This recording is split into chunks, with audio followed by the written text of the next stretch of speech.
মিষ্টি আলুটাকে ছাড়িয়ে গ্রেটার দিয়ে গ্রেট করে রেখেছি। এবারে কাজু কিশমিশ আর আমন্ড নিয়ে নিয়েছি। আমন্ডটাকে ভালো করে 2 টুকরো করে কেটে নিয়েছি। এক সাইডে দুধটাকে আমি জাল বসিয়ে দিয়েছি। এবারে আমন্ড আর কাজুটাকে প্রথমে ভেজে তুলে নিলাম, কিশমিশটাকেও ভেজে তুলে নিলাম।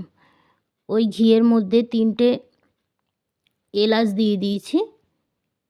তারপরে ওই যে গ্রেট করা মিষ্টি আলুগুলো ছিল ওগুলোকে দিয়ে ভালো করে ভেজে তুলে রাখলাম। এবার দুধটা ভালো করে জাল দেওয়া হয়ে গেছে। ওর মধ্যে আমি ওই আলুগুলো, মিষ্টি আলুগুলো দিয়ে ভালো করে ফুটিয়ে সিদ্ধ করে নিয়েছি।